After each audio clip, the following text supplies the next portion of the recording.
Hello everyone, welcome to VNS Group of Institutions, Faculty of Pharmacy. I am Dr. Ankit Mishra here in the Department of Pharmaceutics. I normally take the subjects related with the pharmaceutics. What is pharmaceutics? Pharmaceutics is manufacturing of the dosage forms. Now, today's topic, very short topic we are going to cover in this video, and that is related with the dose dumping. Dose dumping. It's a very basic topic which is generally related with the pharmaceutical sciences, in which number one, first of all, what is dose? When we have to discuss this dose dumping, so the first word we have to discuss about dose. Now what is dose? Dose is an amount of drug to be administered. Like when we talk about some drugs which are there for painkillers, which are there for fever, like reducing the microbial burden inside the body. So for every drug there will be different sort of dose. There will be different types of dose, different amount of dose are available in that. Okay, so dose, that means amount of the drug to be administered. Some drugs work in very small quantity like 1 mg. Some drug require more than 500 mg or sometimes 1 gram. Different drugs require different amount of doses. So moving on to the next one, when we are coming on to the sustained release formulations. Sustained release formulations, these are the new type of formulations. What are sustained release formulations? New formulations which are there to increase the patient compliance. Okay, now patient for whom we are developing the drug.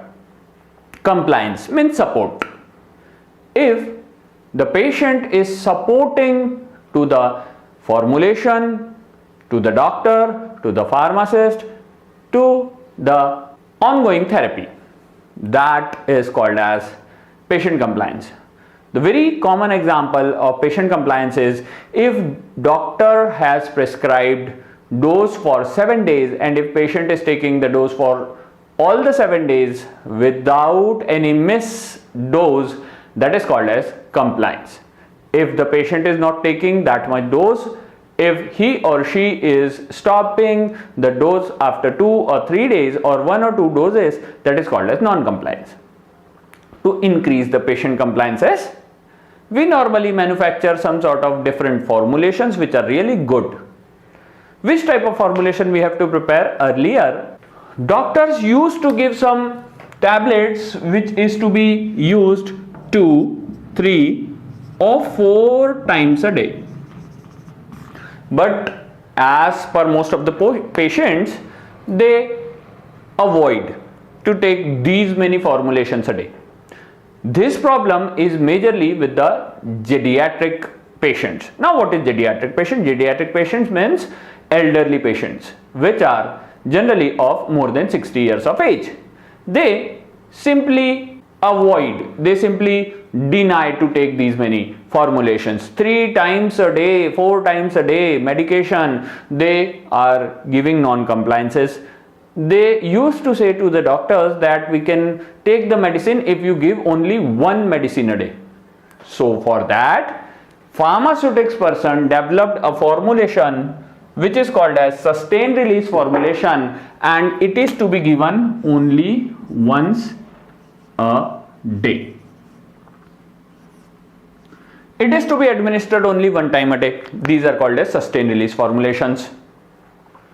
Now patient is happy that he or she has to take only 1 tablet a day. But in developing such formulations, we as a pharmacist, we as a pharmaceutical scientist face a big situation to keep a sufficient amount of dose in a formulation. And those formulations and those doses are really very critical. Just for an example, we at VNS Faculty of Pharmacy create interest of the students by giving such examples, like when we are on the fast. It's very common Indian tradition that persons used to go onto the fast, sometimes for 7 days, sometimes for 9 days, sometimes for 1 month or something. Patients or the persons, they used to go on to the fast. When the persons are going on to the fast, they used to take food only one time a day. They used to take food only one time a day. And if we are on fast, it's a normal tendency of our body that if we are on fast, we used to eat one time a day, but we normally eat the food equivalent to 3 times a day. Means the food which we normally take in breakfast, lunch and dinner, at the time of fast, we normally eat all the food at one time. Similar is there with our formulations. When we have to give only one formulation a day, then we have to compile or we have to add the drug which is almost equivalent for the full day of the dose. Means we normally have more drug in a single formulation. Sustained release, in sustained release formulations, we have more drug. We have more drug than normal formulations. And if we have more drug than normal formulation, there are the chances of this much drug, which is normally more, that may be possible that these drugs may come out of the formulation very fastly. This is called as dumping.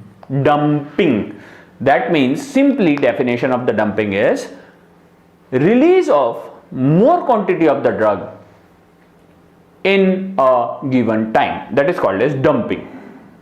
Now, what is this? This is a general example of a tablet in which black color represents the polymers or some materials which are used to control the release of drug, and red color D for drug materials are there. Okay, so when we talk about sustained release tablets are meant to release the drug for one day. For full of the day, they release slowly drugs. But dose dumping may be possible if the patient normally take the medicine by chewing it or by making powder of the drug, or there are few other chances that if the person is breaking the tablet and then taking it, there may be the chances of dose dumping.